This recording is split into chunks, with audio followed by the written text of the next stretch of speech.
Xin chào và chào mừng các bạn đã quay trở lại với Phân tích Game. Tiếp tục series tóm tắt cốt truyện của những tựa game hay nhưng mà ít ai biết đến. Thì hôm nay Phân tích Game sẽ đem đến cho bạn một cốt truyện ly kỳ trong tựa game hành động hack não Quantum Break. Phát triển bởi Remedy Entertainment và phát hành bởi Microsoft. Quantum Break được xem là một sản phẩm đậm chất Remedy vì họ luôn mang đến cho chúng ta những câu chuyện khác biệt, những nhận thức kỳ lạ về thời gian lẫn không gian, hành động mang tính tâm lý như Max Payne, hay phản ánh bản chất đen tối như trong Alan Wake, hoặc về các chiều không gian như Control.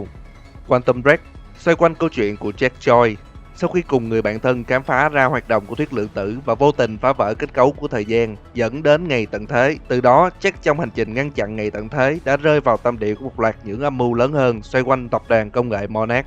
Cốt truyện của Quantum Break sẽ khó hiểu về phần lý thuyết về thời gian nên bạn chỉ cần nhớ hai điều như sau: quá khứ không thể thay đổi, còn tương lai thì chưa xác định. Ngày 9 tháng 10 năm 2016, sau khi nhận được yêu cầu giúp đỡ của người bạn thân là Paul Sirin, sau 6 năm không liên lạc, Jack Joy trở lại trường đại học Riverpark. Tại đó, Paul đã tiết lộ cho anh một dự án tên là Romane. Nhờ kết quả công trình nghiên cứu của William Joy, anh trai của Jack, Will đã chứng minh được sự tồn tại của các hạt lượng tử Tronon, một loại hạt được xem là đơn vị của thời gian, đồng thời tạo ra một cỗ máy có thể điều khiển chúng, một cỗ máy thời gian. Paul giải thích cho người bạn của mình hiểu hơn về cỗ máy thời gian. Cơ bản là lõi cỗ máy sẽ tạo ra một hố đen vũ trụ nhỏ, và theo như nghiên cứu của Will, các hố đen đều được bao quanh bởi một lớp vô số các hạt Ronon, và cỗ máy thời gian là thứ liên kết các hạt Ronon với vùng thời gian được định sẵn. Các thể thí nghiệm sẽ bước vào hành lang thời gian và đi một vòng xung quanh hố đen, đồng nghĩa với việc họ sẽ đi xuyên qua lớp Ronon và bước ra ngay tại điểm mà vùng thời gian được định sẵn. Sau khi khởi động cỗ máy, Paul thực hiện một thí nghiệm nhỏ rằng anh ta sẽ bước vào cỗ máy thời gian và trở về quá khứ 2 phút trước đó. Ngay khi chuẩn bị bước vào cỗ máy thì Paul chạm mặt với một người khác giống hệt anh. Thực chất, người vừa bước ra khỏi cỗ máy chính là Paul của tương lai, người vừa thực hiện thử nghiệm trở về quá khứ. Điều này cũng chứng minh rằng cỗ máy thời gian đã hoạt động. Paul tiếp tục thử nghiệm việc đi đến tương lai. Khi vừa bước vào thì Will xuất hiện cùng khẩu súng trên tay, yêu cầu Jack phải tắt cỗ máy. Đột nhiên, lõi hố đen phát nổ, tạo ra một làn sóng Pronon xuyên qua người của Jack và Paul. Trong khi đó, Will cố gắng tìm cách ngắt cỗ máy nhưng dường như đã quá trễ. Lõi vật chất của hố đen tiếp tục phát nổ và lần này nó đánh gục Jack, đồng thời phá hủy hệ thống điều khiển. Tỉnh dậy sau vụ nổ, Jack nhìn thấy mọi vật dường như đứng lại và lơ lửng trên không. Khi đang cố gắng cứu Paul khỏi cỗ máy, hệ thống báo động vang lên. Đội phản ứng nhanh của tập đoàn Monarch ngay lập tức xuất hiện. Paul yêu cầu Jack và Will rời đi, trong khi anh sẽ bước vào hành lang thời gian để đi đến tương lai vô định. Không còn cách nào khác, Jack cùng Will lẫn trốn xuống đường hầm. Một đặc nhiệm nhìn thấy và xả súng vào họ. Trong tình huống khẩn cấp, Jack đã tạo ra một vùng từ trường làm chậm những viên đạn để cứu Will, đồng thời bắn gục tên đặc nhiệm. Jack nhận ra vụ nổ đầu tiên đã khiến anh tiếp xúc mạnh với những hạt Ronon và vô tình khiến anh có khả năng điều khiển thời gian. Vụ nổ của cỗ máy cũng tạo ra một điểm gãy trên cấu trúc thời gian, khiến cho nó nhiều lúc tạo ra sự đóng băng đột ngột của thời gian. Cả hai bàn bạc và quyết định sẽ rời khỏi đây bằng xe của Will. Jack thấy được sức mạnh thời gian mà anh đang sở hữu ngày càng lớn. Nó giúp anh có thể cảm nhận sự tồn tại của vật chất và quan sát những tàn dư của quá khứ. Đồng thời, nếu Jack tập trung vào một điểm, anh sẽ có thể tạo ra một điểm gãy ngay tại khu vực mà anh muốn. Nghe thấy giọng của Will và nhận ra anh ta đã bị bắt, Jack hạ gục một đội đặc nhiệm để quay lại khu nghiên cứu. Tại đó, anh đã gặp Beth Wilder. Khi cả hai đang chỉ súng vào nhau, Beth biểu hiện rất lạ và có vẻ như cô ta đã gặp Jack từ trước. Cô ta nói với Jack rằng Will đã bị một đội đặc nhiệm khác đem đến thư viện. Ngờ vực trước sự giúp đỡ của Beth, nhưng không còn thời gian để tìm hiểu, Jack chạy thẳng đến thư viện để cứu Will. Đến được thư viện nhưng nó đã bị phong tỏa. Jack tìm cách đột nhập thông qua khu công trường. Anh nhìn thấy trực thăng của tập đoàn Monarch đang đưa lõi của cỗ máy thời gian rời đi. Tại đó, Jack đã tìm thấy Will, nhưng ngay sau đó một đội phản ứng nhanh tấn công vào thư viện. Với sức mạnh điều khiển thời gian, Jack đã bắn hạ tất cả. Will lúc này mới cho Jack biết rằng thiết bị có thể đảo ngược điểm gãy thời gian nằm trong xe của anh ta, và cả hai phải nhanh chóng quay lại bãi xe để tìm nó. Một giọng nói quen thuộc gọi tên anh. Jack quay lại và nhìn thấy một người đàn ông đang tiến gần. Đó chính là Paul, nhưng với dáng vẻ dày dặn cùng đôi mắt sắc lạnh. Ông ta lướt đến Jack trong chớp mắt, bất động Will và đẩy anh ra ngoài. Paul kể lại rằng sau khi mắc kẹt trong cỗ máy thời gian, ông ta đã đi đến tương lai và tận mắt chứng kiến ngày tận thế, nơi mà điểm gãy phát triển cực đại khiến mọi vật chất trong vũ trụ đều đứng yên tại điểm dừng cuối cùng của thời gian. Điều đó khiến Paul quyết định quay ngược về quá khứ và thành lập ra tập đoàn Monarch nhằm thực hiện một dự án tên là Phao Cứu Sinh. Đây là dự án nhằm chuẩn bị cho ngày tận thế.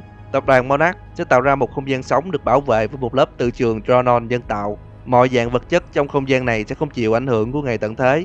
Để khi mà cả vũ trụ đứng yên thì loài người vẫn sẽ phát triển.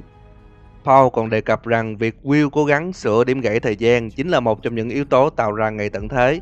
Will thể hiện sự không đồng tình với Paul vì anh tin rằng cấu trúc thời gian vẫn có thể được phục hồi. Và thế, Paul đã phát lệnh kích nổ tòa thư viện, đồng thời chôn vùi Will tại đó.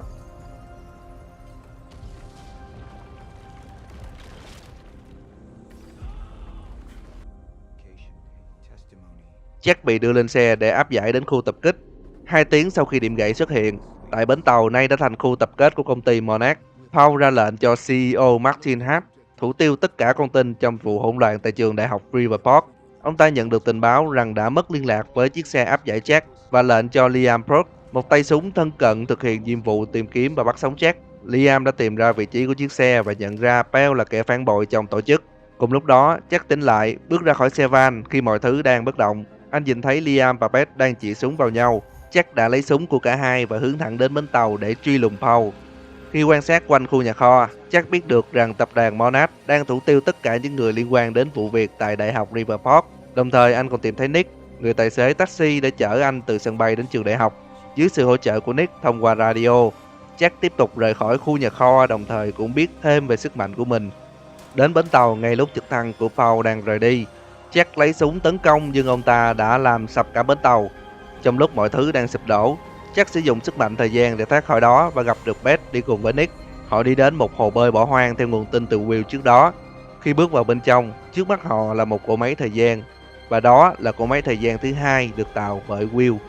Jack nảy ra kế hoạch rằng anh sẽ kích hoạt cỗ máy thời gian để trở về quá khứ nhằm ngăn chặn việc Paul bước vào cỗ máy tại Đại học Riverport. Điều đó sẽ thay đổi mọi thứ. Monarch sẽ không tồn tại và Will sẽ không chết. Trong quá trình kích hoạt cỗ máy, Jack nhận thấy nó đang gặp một vài vấn đề nên không thể sử dụng.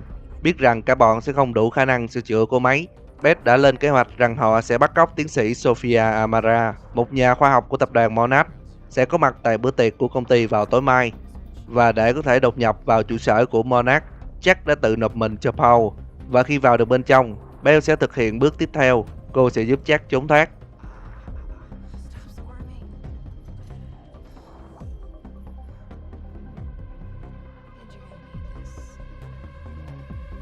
Bên trong tập đoàn Monarch, cuộc nội chiến vẫn đang diễn ra. CEO Martin đã lên kế hoạch giết tiến sĩ Sophia từ trước. Bằng cách giả là mục tiêu ám sát trong bữa tiệc để lấy chứng cứ ngoại phạm, hắn đã cho máy bay không người lái đâm thẳng vào phòng của tiến sĩ Sophia. Nhưng Jack đã có mặt kịp thời. Họ trở về sửa chữa cỗ máy thời gian, đồng thời lập ra kế hoạch mới rằng Beth sẽ trở lại năm 2010 để lấy thiết bị CFA, một thiết bị có khả năng thiết lập lại cấu trúc của thời gian. Khi Beth vừa bước vào hành lang thời gian, Jack nhận ra cánh cửa ở hành lang đó không dẫn đến quá khứ năm 2010 mà dẫn đến tương lai. Chính tiến sĩ Sophia là người đã thay đổi mốc thời gian và không còn cách nào khác. Jack phải tự mình trở lại quá khứ năm 2010 để tìm thiết bị CFA, ngay khi tâm trí anh vẫn đang mang nỗi lo lắng không biết chuyện gì sẽ xảy ra với Beth ở tương lai. Bước ra khỏi hành lang thời gian, Jack bất ngờ khi gặp lại Beth. Cô kể cho anh mọi việc đã xảy ra sau khi bước vào cỗ máy thời gian. Cô lạc đến tương lai và tại đó cô đã nhìn thấy ngày tận thế. Tốn gần 1 tháng để tìm cách trở về, cô đã bắt gặp Paul.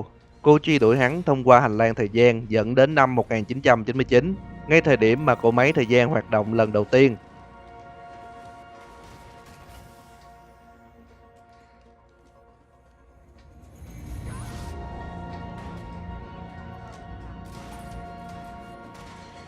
Beth đã ngăn chặn Paul khi hắn đang cố gắng giết Will, và tại đó cô đã kể cho Will tất cả những gì sẽ xảy ra trong tương lai. Khi Jack hỏi Beth là tại sao không trở lại năm 2016 mà phải sống ở trong quá khứ đến tận 11 năm, thì cô có vẻ lảng tránh và Jack nhận ra có điều gì đó mà Beth đang cố che giấu. Beth cố gắng nói với Jack rằng họ không thể thay đổi những sự kiện đã xảy ra vì nếu họ càng lún sâu thì mọi việc sẽ càng tệ. Sau khi đến xưởng làm việc của Will để lấy thiết bị CFA, họ bị Paul chặn lại. Một vụ nổ súng đã xảy ra, vô tình kích hoạt thiết bị CFA. Một vùng từ trường Pronon đẩy Jack trở về năm 2016.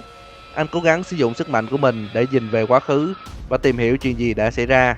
Thì sau khi Jack bị thiết bị CFA đẩy đi, Beth đã một mình đối đầu với Paul và điều tệ nhất đã xảy ra. Paul đã giết chết cô.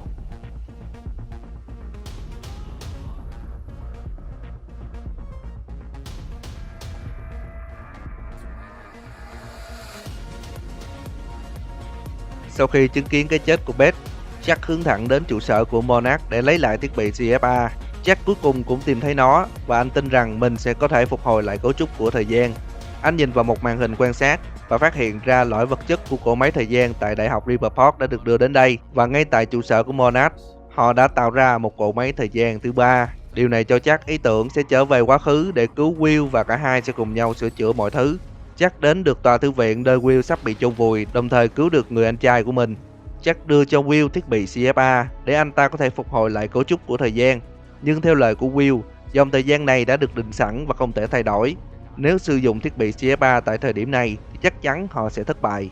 Will yêu cầu Jack cùng trở lại cỗ máy thời gian thứ hai để đi đến thời điểm mà Jack rời đi, chính là hiện tại năm 2016. Ngay khi bước ra khỏi hành lang thời gian, Paul đi cùng một đội đặc nhiệm của Monarch đã có mặt ở đó. Ông ta yêu cầu Jack giao nộp thiết bị CFA để thực hiện các bước cuối cùng của dự án. Jack không đồng ý và sau khi tiêu diệt đội đặc nhiệm, kết quả là Paul do chịu ảnh hưởng của từ trường Tronon quá mạnh, ông ta đã suy yếu, khiến Jack có thể dễ dàng đánh gục.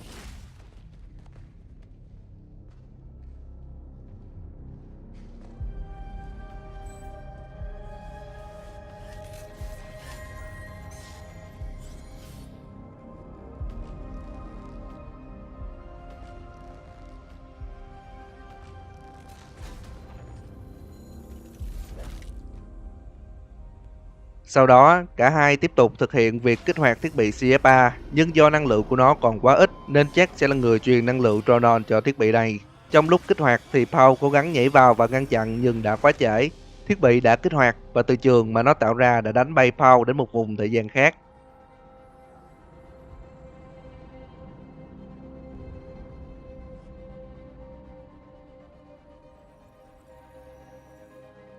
Tại thời điểm đó, cấu trúc thời gian được phục hồi.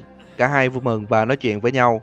Chính họ đều hiểu rằng sự tàn phá và mất mát bởi điểm gãy trong khoảng thời gian vừa qua là không thể thay đổi, nhưng họ đã thành công. Họ đã khiến cho cấu trúc thời gian tiếp tục chạy một cách ổn định. Trong thâm tâm của Jack vẫn hoài nghi về những gì đã xảy ra. Liệu rằng sau tất cả những gì anh làm sẽ khiến ngày tận thế biến mất, hay nó sẽ giống như lời của Paul rằng ngày tận thế đã được định sẵn ngay khi cấu trúc lượng tử của thời gian bị phá vỡ và nó không thể thay đổi. Và có khi nào hành động kích hoạt thiết bị CFA của anh ngay lúc này lại là yếu tố dẫn nhân loại đến gần với điểm dừng hoàn toàn của thời gian. I've seen the end of time.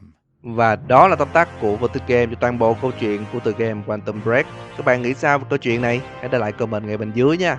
Đừng quên bỏ lại một like, share và theo dõi cho Vô Tư Game. Mình là Gino và chúng ta sẽ gặp lại nhau ở video sau nha.